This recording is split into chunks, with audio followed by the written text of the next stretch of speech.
Madden World, what it be like? It's your boy Foe. Xbox 720 is the game of tag on the PS4, and yo, this is that double, triple Madden OGs, and we are back with day number 9. And man, I gotta say thank you. We are over 10,000 views and still going hard, bro.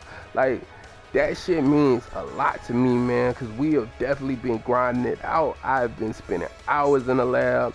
I still been trying to get busy and do other things in life, but I've been bringing you content every single day, no matter what, man. So that's been great, man, and you guys have shown me love back by definitely watching the videos. Man, we got 300 plus subscribers in the first week. That's a beautiful thing. So that number's nice to me because we definitely gonna be able to grow that. I appreciate all of the new family we got. We definitely want to bring in more people. So, definitely if you know anybody that's that's in the Madden and all of that, turn them on to the channel. See if you can get them to hit that sub button, man, and I greatly appreciate that. Also, if you coming through watching the videos, because we got 10,000 plus videos, man, but 300 plus subs, so that would probably say that some people aren't hitting that sub button, but they are watching the content. Definitely hit that sub button, man. You know all my videos be like 15 fucking minutes, so you want to hit that sub button. Otherwise, you just coming in my crib, drinking my beer, eating my chips, watching my movies, bro, for free, man. You gotta hit that button. Support your boy, man, because I work real hard to make sure you get good top flight quality, man.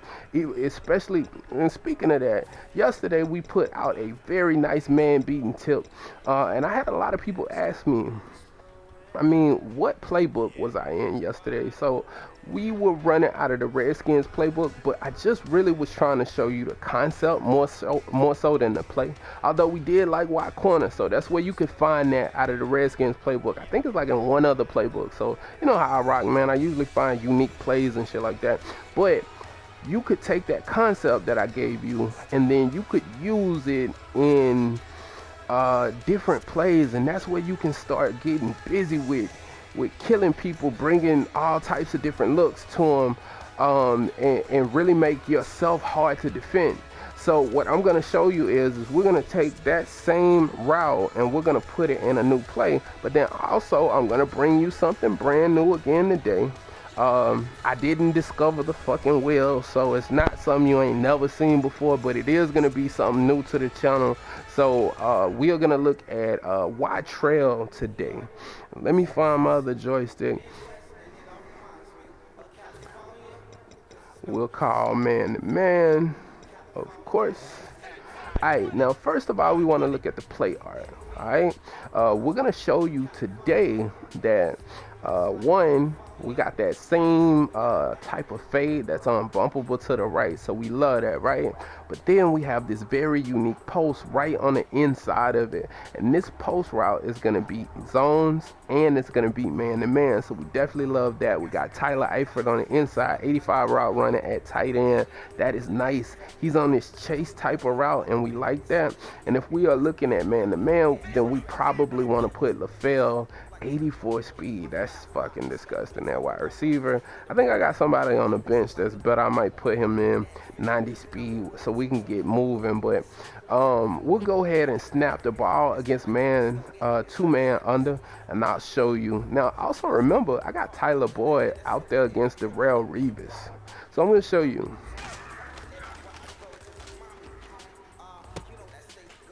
So the first thing that we saw, and you guys saw this yesterday, this ain't nothing new, so this part of it I just want to show you as a continuation to talk about it just for a couple of seconds. Is that what I found was it's about the speed matchup on the corner more so than it is the route running. You're gonna get this speed boost no matter what from the corner on the outside, from the wide receiver on the outside, so it kind of doesn't matter. Now, what I noticed is, let's say that was Pat Pete, and Pat Pete has 93 speed. The 93 speed is going to be able to keep up with Tyler Boyd's 88 speed, and he's not going to get as much separation. Now, he will get some, and you can try to throw it, but if you face like a cornerback, like, just be aware of your opponent. If your opponent has like 93 speed or 92 speed at cornerback or something like that, just make sure you have a player out there that's at least 90 speed. Because what I've noticed is I mean, Tyler Boyd's like a 70 something, like at receiver. And Revis is still a very good corner. It's not about man coverage or route running at all. You're just going to be able to do this. And as always, the safety is going to dumb out. He's not going to react properly. And that's going to be an issue. So you might be able to crib it if they playing two-man under. So that's it. We're not going to even go over that anymore because we had a video. If you didn't see the fucking video from yesterday, click on that video because it's nice. Now we want to turn our attention to AJ Green. We'll go ahead and snap the ball. And what you're going to see is he is going to be in this nice little post route. And you know, everybody really used that particular post route out of bunch. So this ain't nothing new because, you know, everybody know how that action work in bunch. But we're able to take that route and we put it out a little bit further wide to the right. And now what that does is that really attacks that safety, because generally what would happen in the past is we didn't really feel any confidence on throwing a double team to the outside. But now because we can throw that nice little back shoulder fade, then now that safety is being held fucking hostage, right? He, like, even if it was a user, right? He has to completely decide, well, am I going to play to the right or am I going to play inside, inside and try to play down on this post? I don't really have a choice in what I'm doing. The only thing I could see is maybe you could play cover one and then you get on the yellow and then you run out. Know what I mean? Like that's what I would do. Another thing that I got to tell y'all, just to be honest, you don't need this bumpable fade on the outside. I figured out that you could just throw this with a fade, like a regular, like a four verticals fade, like this kind of fade, to the right or to the left that you see. Now they get bumped, but what would happen is, look how they get bumped. See, you can still throw it. I didn't throw it right that time, and I'll try to throw it again real quick. But he gets outside release, and I'm just throwing it early. I don't know why I'm not throwing it right.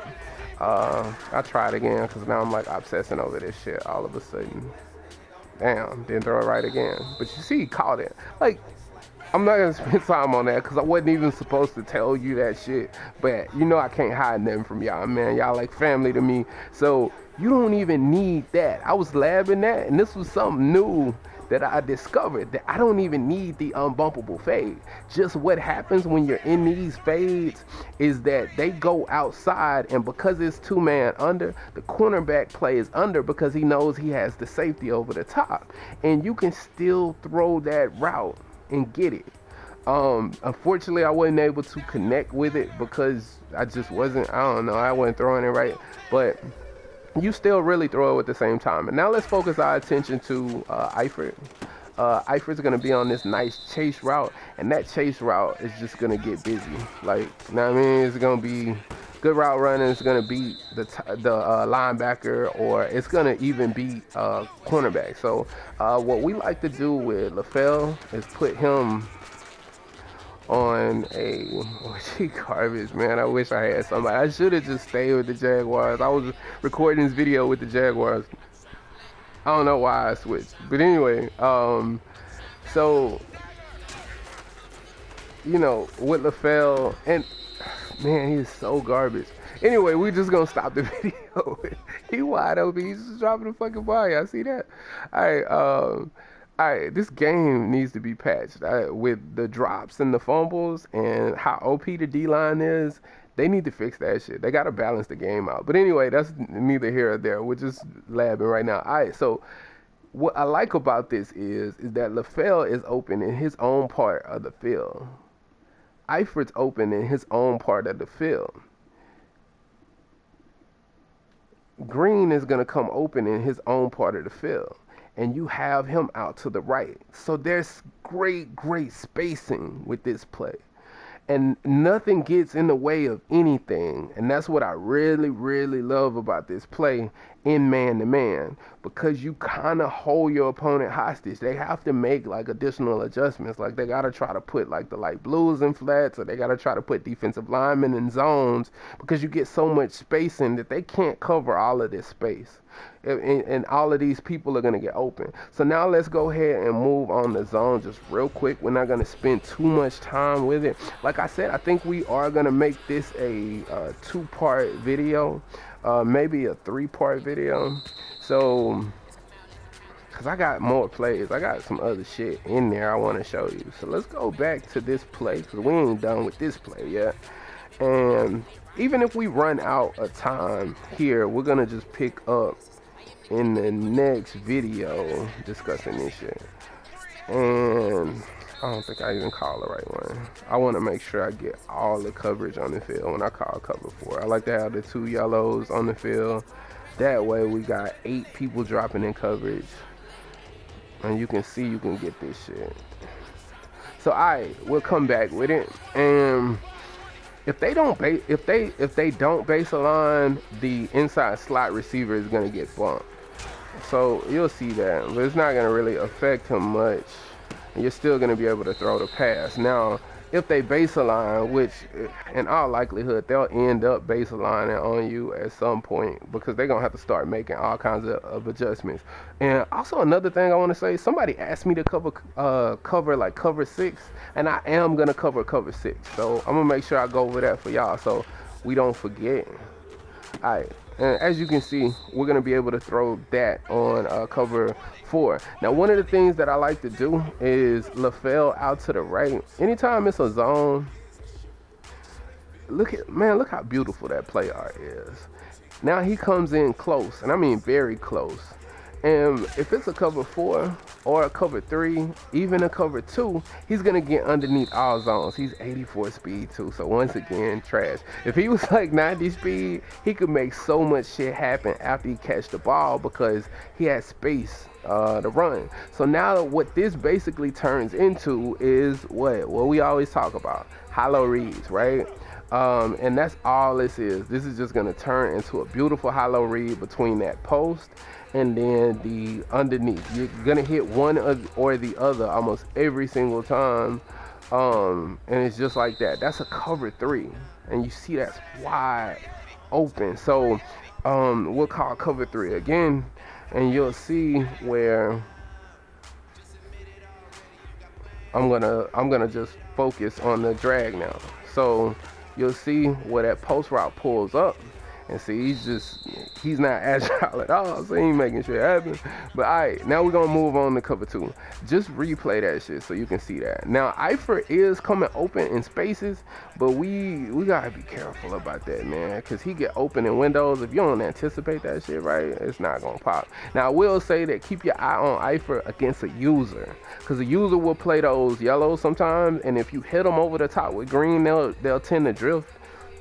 They're never gonna play the drag, and I'll show you like what people try to do against the drag, but it doesn't really work. So we'll go ahead and call this, and as you can see, look, that's a cover 2 we're beating. So we'll go ahead and call cover 2 again. We'll bring it back in,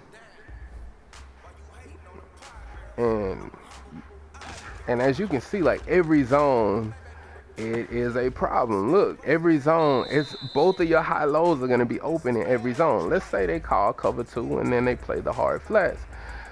I don't know why they would do that, but you know, this is just to give you scenarios.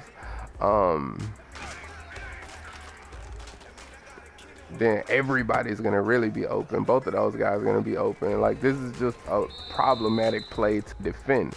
Now, I'm gonna go ahead and conclude part 1. We are not done with this play though. I'm gonna go over cover 6 and what would happen if I was running like a cover 6 and I started to get adjusted. I'll show you what I would do offensively as well to combat that. So comment if you feel like I left something out, or I could have did something better, but we're not even done yet. And as always, respect the OGs. Peace.